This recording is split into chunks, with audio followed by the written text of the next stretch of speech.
आय नमस्तुभ्यम दोस्तों। 30 जून 2025 आषाढ़ सोमवार पंचमी तिथि के दिन तुलसी की सूखी लकड़ी से कर लेना ये एक उपाय होगी। हर मनोकामना पूरी मिलेगी, सभी दोषों से मुक्ति, इतना धन आएगा कि संभाले नहीं संभलेगा। भगवान भोलेनाथ जी के आशीर्वाद से पूरे साल धन बरसता रहेगा। दोस्तों, जैसा कि आप सभी लोग जानते हैं कि 30 जून को आषाढ़ सोमवार पंचमी तिथि पड़ रहा है, इसीलिए यह दिन बहुत ही खास है। क्योंकि देखिए दोस्तों, गुरुजी ने कहा है कि जब भी आषाढ़ सोमवार पंचमी तिथि पड़े तो आपको सिर्फ और सिर्फ तुलसी की सूखी लकड़ी वाला उपाय करना चाहिए। यह उपाय इतना खास है कि अगर आपने सही मुहूर्त पर सही क्रिया अनुसार तुलसी की सूखी लकड़ी वाला उपाय कर लिया, जो प्राचीन काल के समय का महाउपाय है, तो मान के चलिए दोस्तों, भगवान भोलेनाथ जी के आशीर्वाद से आपके जीवन का कितना ही बड़ा दुख हो, उससे आपको मुक्ति मिल जाएगी। आपकी कोई भी मनोकामना हो, मान लीजिए आप नौकरी की तैयारी कर रहे थे, आपकी नौकरी लग जाएगी। आपका बंद पड़ा व्यापार चल पड़ेगा। जिस बीमारी से आप बहुत दिनों से परेशान थे, उस बीमारी से आपको मुक्ति मिल जाएगी। आपके जीवन में धन आना शुरू हो जाएगा। आपके जीवन में धन आने के सारे रास्ते खुल जाएंगे। और मान के चलिए दोस्तों, फिर आपको किसी भी प्रकार की परेशानी का सामना नहीं करना पड़ेगा। इसीलिए दोस्तों, इस दिन आप लोगों को इस वाले उपाय को जरूर कर लेना है। भले ही आपने पूरे साल भर इस उपाय को ना किया हो, पर अगर आपने इस आषाढ़ सोमवार पंचमी तिथि के दिन अगर इस वाले उपाय को कर लिया, तो आपको इस उपाय को करने का वह फल मिलेगा जिसकी आपने कभी कल्पना भी नहीं करी होगी। इसीलिए आप लोग इस तुलसी की सूखी लकड़ी वाले उपाय को एक बार जरूर कर लेना, ताकि आप लोगों के हाथ से यह मौका ना जा सके और आपको इस उपाय को करने का फल मिल सके। दोस्तों, यह उपाय पंडित जी ने अपनी अभी की ही शिव महापुराण की कथा में बताया है, जो इस उपाय को आज हम आपको बहुत अच्छे से समझाने वाले हैं। इस वीडियो को देखने के बाद इस उपाय को समझने के लिए आपको कोई और वीडियो को देखने की जरूरत नहीं पड़ेगी। तो चलिए दोस्तों, उपाय को शुरू करते हैं। उससे पहले हे भगवान भोलेनाथ, आपके इस वीडियो को जो भी लाइक और चैनल को सब्सक्राइब करें, उसके जीवन में कभी दुख दर्द मत आने देना। साथ ही साथ कमेंट बॉक्स में 5 ओम नमः शिवाय जरूर लिखें, ताकि भगवान भोलेनाथ जी की कृपा आप सभी को प्राप्त हो सके। इसी के साथ में आप सभी को बता दूं कि आप लोग वीडियो को पूरा नहीं देखते हो, काट काट कर देखते हो और गलत गलत उपाय को कर लेते हो। तो आपसे निवेदन है कि वीडियो को पूरा जरूर देखें। देखिए दोस्तों, यह आषाढ़ सोमवार पंचमी तिथि का दिन यह इतना खास होता है, इतना महत्वपूर्ण होता है। देखा गया है कभी कभी बड़े बड़े पूजा पाठ अनुष्ठान से जो मनोकामना पूर्ण नहीं होते, वह आषाढ़ सोमवार पंचमी तिथि के दिन एक छोटे से उपाय करने से ही आपकी मनोकामना पूर्ण हो जाती है। और बहुत सारे लोगों ने इस उपाय को किया भी है और उनको इस उपाय को करने का फल भी जरूर मिला है। अगर आप लोग भी इस उपाय को करना चाहते हैं, तो आप इस उपाय को पहले अच्छे से समझ लेना, सुन लेना, उसके बाद करना। आपको इस उपाय का फल जरूर मिलेगा। और इस उपाय को कर लेने से आपके घर में चाहे किसी भी प्रकार की दुख और समस्या क्यों ना चल रही हो, आपको उसका कारण भी नहीं पता है कि भाई यह समस्या किस कारण से चल रही है। उसका कुछ भी कारण हो सकता है, जैसे पितृदोष हो सकता है या किसी भी तरह का मंगल दोष भी हो सकता है। तो इस दिन आप लोगों को यह वाला उपाय कर लेना है। यह एक ऐसा उपाय है जिस उपाय को अगर किसी विशेष दिन पर किया जाए, तो भाई उस विशेष दिन का जो है वह तो हमें मिलता ही मिलता है। पर हमने उस दिन पर इस तुलसी की सूखी लकड़ी वाले उपाय को किया है, तो हमें उससे भी बड़ा फल मिलता है और फल बहुत जल्दी मिलता है, क्योंकि आप इस उपाय को बहुत ही बड़े और विशेष दिन पर कर रहे हो। तो चलिए अब उपाय के बारे में बात करते हैं। लेकिन उससे पहले आप लोगों को यह जानना आवश्यक है कि आखिर यह उपाय किस समय करना है, किसको करना है और कैसे करना है। तो चलिए हम आगे आपको वीडियो में एक एक करके बता देते हैं। तो दोस्तों, इस तुलसी की सूखी लकड़ी वाले उपाय को हमें इस आषाढ़ सोमवार पंचमी तिथि के दिन कैसे करना है, किसको करना है, किस समय करना है और कहां पर करना है, यह सारे सवालों के जवाब आपको इस वीडियो में मिल जाएंगे। और जो ये वीडियो देखेगा, भाई उसको तुलसी की सूखी लकड़ी वाला उपाय जरूर करना चाहिए, क्योंकि इस दिन शत्रुओं और किसी भी दोष, किसी भी बीमारी से मुक्ति पाने के लिए तुलसी की सूखी लकड़ी का बहुत ही बड़ा और विशेष महत्व होता है। और जब बात आ जाए तुलसी की सूखी लकड़ी की, तो यह सोने पर सुहागा वाली बात हो जाती है और यह एक बहुत ही बड़ा उपाय हो जाता है। अब दोस्तों, इस तुलसी की सूखी लकड़ी वाले उपाय को आखिर करना किसको है, सबसे पहले हम लोग वह बात जान लेते हैं। तो देखो, घर की जो बड़ी माताएं बहनें होती हैं, उन माताओं बहनों में से कोई भी एक बड़ी माता बहन इस वाले उपाय को कर सकती है। और दोस्तों, अगर आप चाहे तो अपने घर में से सभी सदस्यों को भी इस उपाय को करवा सकते हैं। अगर किसी व्यक्ति की खुद की कोई मनोकामना है, खुद की कोई दुख और परेशानी है जो कि वह अपने लिए ही करना चाहता है, इस वाले उपाय को तो वह खुद अपने लिए भी कर सकता है। बाकी अगर कोई घर में से ऐसा है जो कि अपने पूरे घर परिवार की सुख और शांति के लिए यह वाला उपाय करना चाहता है, तो भाई वह भी कर सकता है। उसमें भी कोई दिक्कत वाली बात नहीं है। कहने का मतलब यह है कि इस उपाय को हर एक सदस्य भी कर सकता है और पूरे घर परिवार के सदस्य के लिए घर की बड़ी माताओं बहनों में से कोई एक माता बहन भी कर सकती है। माताएं बहनें अगर घर में उपस्थित ना हो या वह यह वाला उपाय ना कर पा रही हो, तो फिर घर का कोई बड़ा सदस्य भी इस तुलसी की सूखी लकड़ी वाले उपाय को कर सकता है, चाहे फिर वह पुरुष ही क्यों ना हो। उसमें कोई भी दिक्कत वाली बात नहीं है। अब दोस्तों, तुलसी की सूखी लकड़ी वाले उपाय को हमें करना कहां पर है? देखो, इस उपाय को हमें मंदिर में ही करना है। बहुत सारे लोग प्रश्न करते हैं, हर एक उपाय को करते समय क्या हम इस उपाय को घर पर या मंदिर में कर सकते हैं? देखो, तो इस वाले उपाय को आप मंदिर पर करोगे तो अच्छा रहेगा। घर में नहीं करना है इस वाले उपाय को।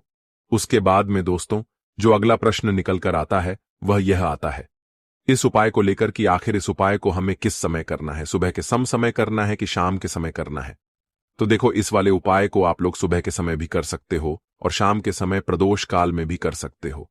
अब अगर आप पूछो कि भाई साहब, सबसे उत्तम समय कौन सा रहेगा इस तुलसी की सूखी लकड़ी वाले उपाय को करने का, तो हम आपसे बस यही कहेंगे कि इस उपाय को आप शाम के समय करेंगे तो ज्यादा बेहतर होगा, क्योंकि आषाढ़ सोमवार पंचमी तिथि का दिन है और इस दिन प्रदोष काल के बहुत महत्व होता है। बाकी अगर सुबह के समय भी करेंगे तो भी अच्छा होगा, उसमें कोई भी दिक्कत वाली बात नहीं है। तो अब दोस्तों, जो अगली सबसे बड़ी और महत्वपूर्ण बात आती है वह यह आती है कि सुबह अगर हम उपाय को करेंगे तो हमें कितने बजे से लेकर कितने बजे तक के बीच में करना है, और शाम के समय प्रदोष काल में करेंगे तो हमें कितने बजे से लेकर कितने बजे के बीच में करना है।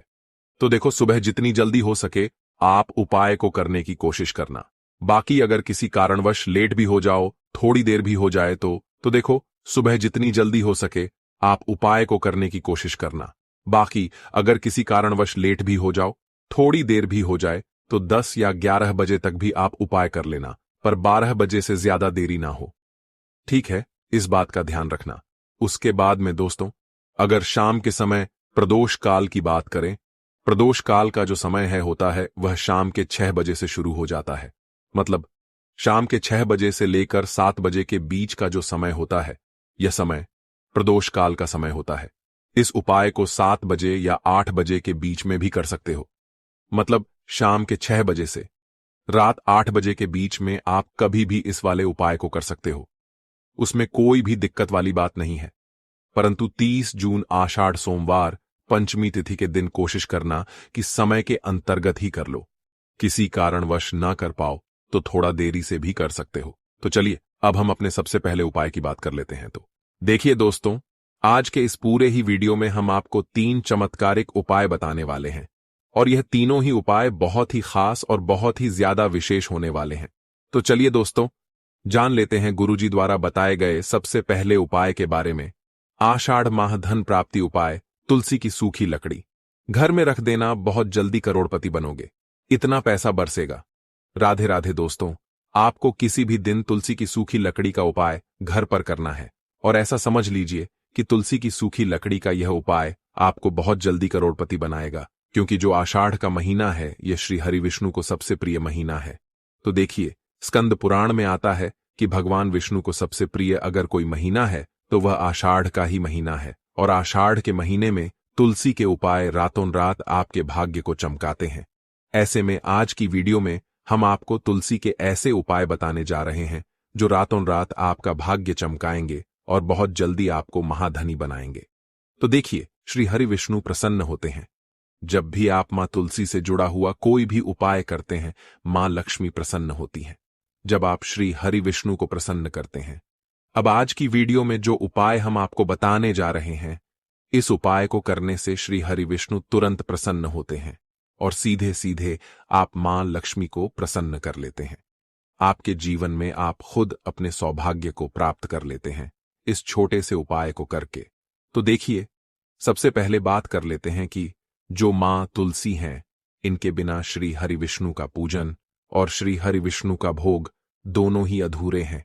जब भी हम श्री हरि विष्णु को भोग कराते हैं, उनको भोग लगाते हैं, उसमें हम तुलसी दल जरूर डालते हैं। एक पत्ता डालेंगे, लेकिन तुलसी दल जरूर डालते हैं, क्योंकि बिना तुलसी दल के श्री हरि विष्णु कोई भी भोग स्वीकार नहीं करते हैं। और आषाढ़ के महीने में तुलसी का पूजन करने से व्यक्ति को सौभाग्य की प्राप्ति होती है, उसके घर में कभी निर्धनता नहीं आती है। अब देखिए, सबसे पहले तो आपको आषाढ़ के महीने में एक हरा भरा तुलसी का पौधा अपने घर में जरूर लगाना चाहिए। अगर पहले से आपके घर में तुलसी का हरा भरा पौधा है तो बहुत उत्तम है। अगर नहीं है तो आषाढ़ के महीने में एक तुलसी जी का पौधा आप जरूर लेकर, हां, क्योंकि यह सबसे श्रेष्ठ महीना है तुलसी के पौधे को अपने घर में लाकर लगाने के लिए। दूसरी चीज कि देखिए, आषाढ़ के महीने में या उससे पहले आपके घर में तुलसी जी का पौधा सूख गया है, और अगर तुलसी का पौधा आपके घर में सूखा हुआ है तो उससे कौन सा उपाय है जो आप करके रातों रात अपने भाग्य को चमका सकते हैं। तो देखिए, अगर आपके घर में तुलसी जी का सूखा हुआ पौधा है, इसमें आपको हरे भरे पौधे से उपाय नहीं करना है। आपके घर में तुलसी जी का अगर सूखा हुआ पौधा है, उसी से आप उपाय करेंगे, इस चीज का ध्यान रखेंगे। तो देखिए, अगर तुलसी का पौधा सूख गया है तो आपको क्या करना है, उसकी छोटी छोटी टहनियां लेनी है, गिन करके 7 टहनियां, ठीक है ना। कितनी टहनियां लेंगे? 7 टहनियां लेंगे। थोड़ा सा मौली धागा आपको लेना है और सातों तुलसी की सूखी लकड़ी को एक के अंदर एक यानी गट्ठा टाइप का बनाना है और उसको बांध देना है, ठीक है ना। सारी तुलसी की लकड़ियों को इकट्ठा करना है और मौली धागे से बांध देना है। बांध देंगे कलावा लपेटकर। अब आपको क्या करना है, रोली का तिलक इस तुलसी की सूखी लकड़ी पर आपको करना है। रोली का तिलक करेंगे, अगर चंदन है तो थोड़ा सा चंदन लगा दीजिए। अब यह तुलसी की जो सूखी लकड़ी है, ये आपको थोड़ी देर अपने घर के मंदिर में रखनी है श्री हरि विष्णु के सामने, और एक देसी घी का दीपक आपको श्री हरि विष्णु के सामने लगाना है। दीपक गोल बाती का लगाएंगे और उसमें एक चुटकी पिसी हुई हल्दी डाल देंगे, ठीक है ना। श्री हरि विष्णु को हल्दी बहुत प्रिय है। दीपक लगा देंगे, थोड़ी देर वह जो तुलसी की लकड़ियां हैं उनको ऐसे ही रखा रहने देंगे, तिलक कर देंगे। अब थोड़ी देर बाद आपको क्या करना है, तुलसी की वह जो सूखी लकड़ियां आपने बांधी थीं कलाबे से, मौली धागे से, अब आपको उन्हें उठाना है। एक छोटे से लाल कपड़े में आप इसको रख लीजिए, ठीक है ना। लाल कपड़े में रख लीजिए, पीला कपड़ा हो तो पीले कपड़े में रख लीजिए। रखने के बाद आपको क्या करना है, इसकी पोटली टाइप की बना देनी है, धागे से लपेटकर। मौली धागे से ही पोटली बना लीजिए, आराम से बंध जाती है। अब इस पोटली को आपको कहां रखना है, इसे आपको अपने घर के मुख्य द्वार पर टांगना है, ठीक है ना। अंदर की तरफ, बाहर की तरफ नहीं, अंदर की तरफ, मुख्य द्वार पर अंदर की तरफ टांग दीजिए और मां लक्ष्मी का ध्यान करिए, श्री हरि विष्णु का ध्यान करिए, उनसे प्रार्थना करिए कि हे धन की देवी मां लक्ष्मी, आप मेरे घर में पधारिए और अपनी कृपा मुझ पर बरसाइए। इस तरह से आपको प्रार्थना करनी है और मंत्र बोलना है, ओम नमो भगवते वासुदेवाय नमः 11 बार यह मंत्र बोलना है। एक दीपक आपको जिस दिन भी उपाय कर रहे हैं अपने घर के मुख्य द्वार पर प्रज्वलित करना है। चौमुखी दीपक यानी 4 बाती का दीपक लगाएंगे और थोड़ी सी हल्दी उस दीपक में भी डाल देंगे। मुख्य द्वार पर दीपक बाहर की तरफ लगाना है, सीधे हाथ पर, ठीक है ना। यह उपाय वैशाख में आप करिए और देखिए कि कैसे आप महाकरोड़पति बनते हैं, कैसे आपके पास पैसा आता है और कैसे आपके पास पैसा रुकता है। तो यह वही उपाय है जो रातों रात आपके भाग्य को चमकाएगा और आपको महाधनी बनाएगा। तो